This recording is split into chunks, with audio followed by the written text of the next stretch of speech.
జగాన తొలి లగ్నం శివ పార్వతి కళ్యాణం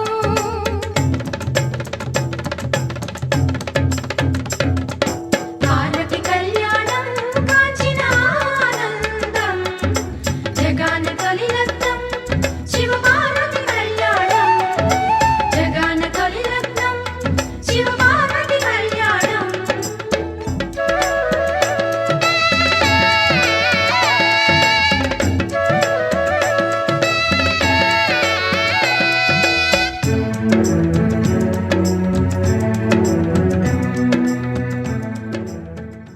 అరిష్టాలున్నా సరే తొలగిపోతాయని, సకల కార్యాలు సిద్ధిస్తాయని, భౌతికం మీద ఉన్న సమస్త రోగాలు కూడా పరిహారమవుతాయని చెప్పి వేదశాస్త్రాలన్నీ కూడా చెబుతూ ఉన్నాయి. ఇప్పుడు హిమవంత మహారాజు గారు అంటే పార్వతీదేవి యొక్క తండ్రి హిమవంత మహారాజు, ఆయన తన కుమార్తెని కాశీ విశ్వనాథుడు అంటే శివుడు ఒక రూపంలో కాశీ విశ్వనాథునికి ఇచ్చి వివాహం చెయ్యాలి అని సంకల్పించి ప్రారంభంగా గణపతిని పూజ చేస్తూ ఉన్నారు. నాయన మేళ వాయించు. ఓం దేవీం వాచమజనయంత దేవాస్తామశ్వరూపా పశువో బధంతే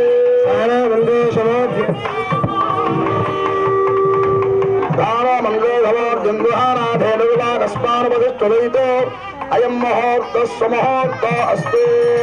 శుక్లాంబరధరం విష్ణుం జగన్నం జగద్భజా ప్రసన్నవదనం ధ్యాయేత్ సర్వవిఘ్నోపశాంతయే సర్వమంగళమాంగళ్యే శివే సర్వార్థసాధకే. నారాయణ నమోస్తుతే. లక్ష్మీనారాయణాభ్యాం నమః. మహేశ్వరాభ్యాం నమః. వాణీ హిరణ్యగర్భాభ్యాం నమః. పురందరాభ్యాం నమః. అరుంధతే వసిష్ఠాభ్యాం నమః. సీతారామాభ్యాం నమః.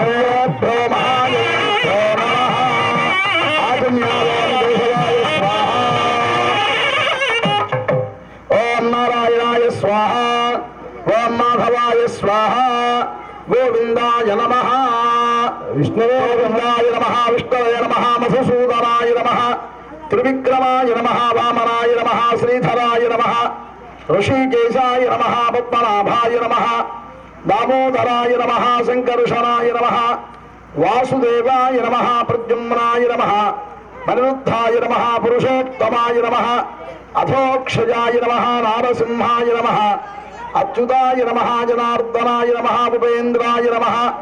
హరయే నమః. శ్రీకృష్ణాయ నమః. శుభే శోభనే అభ్యుదయ ముహూర్తే శ్రీ మహావిష్ణోరాజ్ఞయా ప్రవర్తమానస్య అద్య బ్రహ్మణః ద్వితీయ పరార్థే శ్వేతవరాహకల్పే వైవస్వత మన్వంతరే కలియుగే ప్రథమ పాదే జంబూద్వీపే భారతవర్షే భరతఖండే మేరోః దక్షిణ దిగ్భాగే శ్రీశైలస్యాగ్నేయ ప్రదేశే కృష్ణాకావేర్యోర్మధ్య ప్రదేశే భగవత్సన్నిధౌ అస్మిన్ వర్తమానే వ్యావహారిక చాంద్రమానేన శ్రీమన్మథనామ సంవత్సరే దక్షిణాయనే వర్ష ఋతో భాద్రపదమాసే శుక్లపక్షే దశమ్యాం వాసరః సౌమ్యవాసరయుక్తాయాం శుభనక్షత్ర శుభయోగ శుభకరణ ఏవం వరవిశేషణ విశిష్టాయాం శుభతిథౌ. సమస్త జనానాం కూర్చున్న వాళ్ళందరూ కూడా ఎవరి గోత్రం వారు చెప్పుకోండమ్మా. గోత్రం పేరు చెప్పుకోండి. అట్లానే మీ భర్త పేర్లు ఆడవాళ్ళైతే, మగవాళ్ళైతే ఆడవాళ్ళ పేరు, పిల్లకాయ పేర్లు, అందరి పేర్లు, మనవళ్ళు మనవరాళ్ళు అందరూ మనసులో అనుకోండి. పార్వతీ పరమేశ్వర కళ్యాణం అంటే జగత్ కళ్యాణం. కళ్యాణం అనేది ప్రారంభమైంది మఠులు దేవతల్లో పార్వతీ పరమేశ్వర కళ్యాణమే. వాళ్ళే ఆది దంపతులు అన్నమాట. అందువల్ల వాళ్ళ అనుగ్రహం చాలా గొప్పది. అందరూ కూడా ఎవరి గోత్రం వారు చెప్పుకోండి. గోత్రస్య నామధేయస్య ధర్మపత్ని సమేతస్య భర్తా సహ కుటుంబానాం క్షేమస్థైర్య ధైర్య వీర్య అభయ ఆయురారోగ్య ఐశ్వర్యాభివృద్ధ్యర్థం శివపార్వతీ కళ్యాణ మహోత్సవం కరిష్యమానః గంగా అన్నపూర్ణా సమేత కాశీ విశాలాక్షి విశ్వేశ్వర స్వామి సంపూర్ణ అనుగ్రహ సిద్ధ్యర్థం శివపార్వతీ కళ్యాణ మహోత్సవం కరిష్యమానః తదాదౌ నిర్విఘ్నేన పరిసమాప్యర్థం శ్రీ మహాగణాధిపతి పూజాంచ కరిష్యే.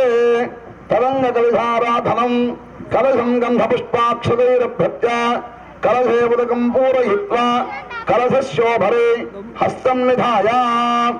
ఆ కలశేషు ధావతి పవిత్రాజ్యాం దిశి దేవ అప్పిజోమాప్యయంతాం దక్షిణాయాం దిశి మాసాః పితరోమాప్యయంతాం ప్రతీత్యాం సుగృహాః పశవోమాప్యయంతాం ఉదేత్యాం దిశ్యాపవోత్థాయాం దిశి యజ్ఞసంవత్సరః యజ్ఞపతిమాప్యజంతాం. ఆమె గొప్ప ధనవంతురాలు కూడా. ఆమెని పరమేశ్వరుని కాశీ విశ్వనాథుడు అనే రూపంలో ఉండే పరమేశ్వరుణ్ణి ఆమె మోహించి వివాహం చేసుకుంటాను అని. సరే, సంసిద్ధం చేశారు. వివాహం అంతా కళ్యాణ వేదిక. అంతకుముందు కళ్యాణ వేదిక అనేది అసలు లేదు. దేవతలు ఎవరు కూడా పెళ్లి చేసుకుని ఎదగల. మొట్టమొదట పెళ్లి చేసుకుంది ఎవరయ్యా అంటే పార్వతీ పరమేశ్వరులే. వాళ్ళే ఆది దంపతులు అని పేరు అనమాట. వాళ్ళు పెళ్లి కళ్యాణ వేదిక అనేది కట్టుకొని పెళ్లి చేసుకున్నారనమాట. ఎలా జరిగిందయ్యా పెళ్లి అంటే అసలు పార్వతీ పరమేశ్వర కళ్యాణానికి 33 కోట్ల మంది దేవతలు వచ్చారండి. బంధువర్గం ఆయనకి 33 కోట్ల మంది అనమాట ఆ కళ్యాణ వేదికలోకి. హిమవత్ పర్వతం అంతా కూడా నిండిపోయింది దేవతలతోటి. సరే, తన అల్లుడు గారు ఎట్లా ఉంటారని పార్వతీదేవి తల్లి చూడలే. అసలు నారద మహాముని పోయి చెప్పాడు, అమ్మా నీ అల్లుడు మహాసుందరవంతుడమ్మా, ఆయన వర్ణించాలంటే ఎన్ని గ్రంథాలు రాసినా కూడా చాలవు, అంత సుందర రూపంలో ఉంటాడు పరమేశ్వరుడు. అది కాకుండా శివ ఆజ్ఞ లేనిది చీమ కూడా కుట్టదు అని వేదశాస్త్రం, మామూలుగా సామెత కూడా. అంత పరమేశ్వరు అంత గొప్పవాడు ఈ సృష్టిలో ఎవ్వరూ లేరమ్మా, అటువంటి వాడు నీకు అల్లుడు కాబోతున్నాడు అని పార్వతీదేవి యొక్క తల్లికి నారద మహాముని వారు చెప్పారు. అట్లానా, అంత గొప్పవాడా అండి మా అల్లుడు, ఎంత విశేషం, అల్లుడు గారిని చూడాలి అని ఆమె తపన పడిపోతూ ఉంది. కళ్యాణ వేదికలోకి 33 కోట్ల మంది దేవతలు వచ్చేశారు ముందు. కానీ పెళ్లి కొడుకు ఇంకా రాలా. అప్పుడు ఢమరకాలు విశేషముగా శంఖారావాలతోటి 1,00,000 మంది వెనక 1,00,000 మంది ముందు దేవగణాలు ప్రమథగణాలతోటి వస్తూ ఉన్నారు ఆయన. అలా వస్తూ ఉంటే ఓహో ఈయనే కావాలా మా అల్లుడు అనుకుందామే. అంతమంది దేవగణాలు ప్రమథగణాలతో వస్తున్నాడే, ఈయనే మా అల్లుడు అనుకొని నారద మహాముని అడిగింది. నారద మహాముని ఆ వచ్చే ఆయన మా అల్లుడు అని. కాదమ్మా, ఆయన శ్రీమన్నారాయణ మూర్తి. పక్కనే చూశారా లక్ష్మీదేవి కూర్చొని ఉంది. ఆ లక్ష్మీదేవిని వెంట పెట్టుకొని ఆయన వస్తూ ఉన్నాడు. అదంతా ఆయన గణం. శ్రీమన్నారాయణ మూర్తి ఉండే పరివారం, దేవగణాలు ప్రమథగణాలు. వెనక 1,00,000 ముందు 1,00,000 కళ్యాణ వేదికలోకి ఆయన వస్తుంటే ఆయన గణమంతా కూడా అంతమంది కళ్యాణ వేదికలోకి వచ్చారు. ఆ తర్వాత మా అల్లుడు గారు ఎప్పుడు వస్తారో అని ఆమె ఇంకా ఎదురు చూడటం ఎక్కువ చేసింది. ఇంకోసారి మళ్ళీ ఇంకో 1,00,000 మంది వెనక ముందు పరివారంతో వస్తున్నారు. ఓహో ఈయనే కావాలా మా అల్లుడు అనుకుందామే. నారద మహాముని ఈయన మా అల్లుడు అని అడిగింది. కాదమ్మా, ఆయన బ్రహ్మదేవుడు. చూసారా 4 ముఖాలు ఉన్నాయి ఆయనకి, చతుర్ముఖ బ్రహ్మ. మా మాట్లాడకుండా కూర్చోవాలమ్మా, స్వామి కళ్యాణం. ఇన్నాళ్ళుగా మీరు ఇవాళకి 7 రాత్రులు వరసిద్ధి వినాయక పూజ చేసుకున్నారు చక్కగా ఈ గ్రామం అంతా కూడా. అసలు వరసిద్ధి వినాయకుడు అంటే ఏందో తెలుసా? ఆ పేరు ఆయనకి ఎందుకు వచ్చింది? వరాలు ఇచ్చేవాడు, కార్యాన్ని సిద్ధింపజేసేవాడు. వర సిద్ధి వినాయకుడు అంటే ఎటువంటి అవిఘ్నాలు కలగకుండా కాపాడేవాడు ఆయన పేరు అనమాట.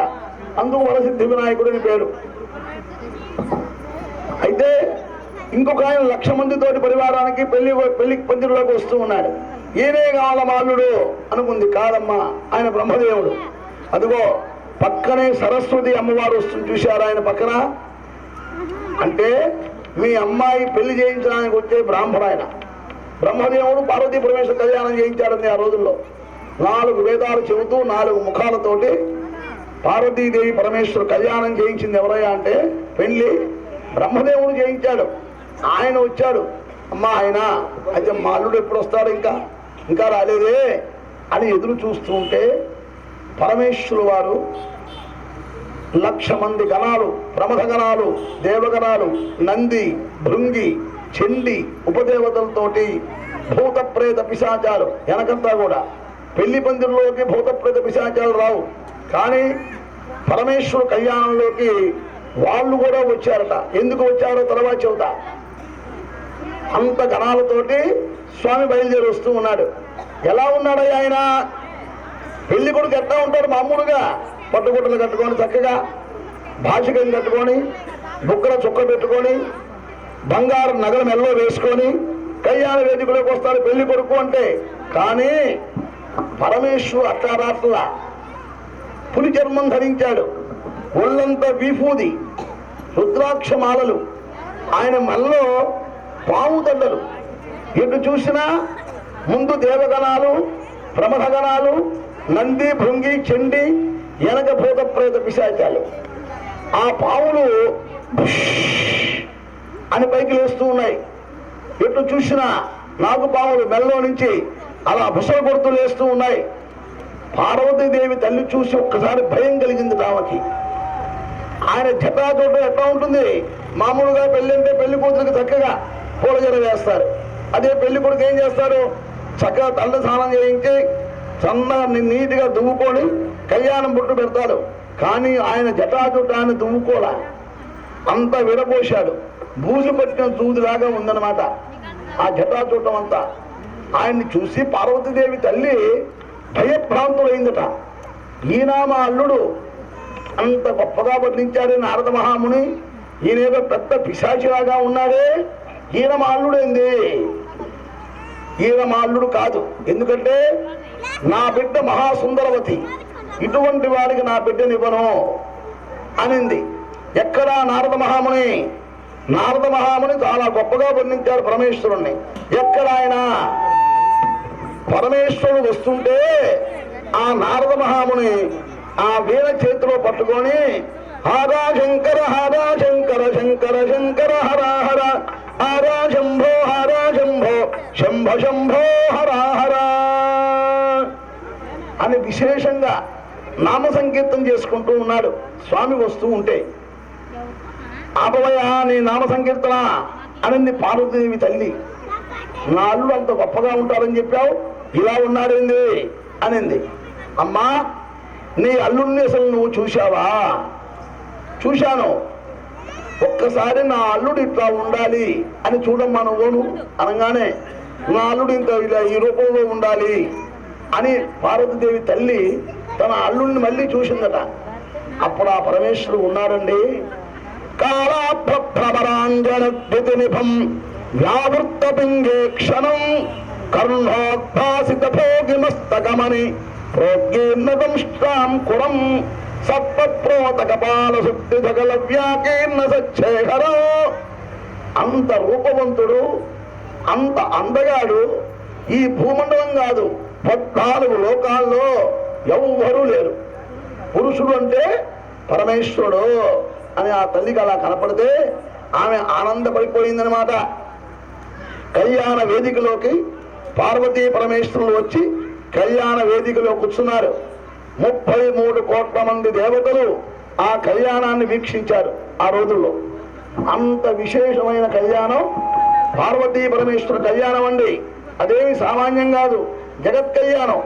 ఇందాక మనం కళ్యాణం ప్రారంభించే ముందు సన్నగా వాన పడిందా? వాన పడటం అంటే ఏంది బాగా ఆలోచించుకోండి.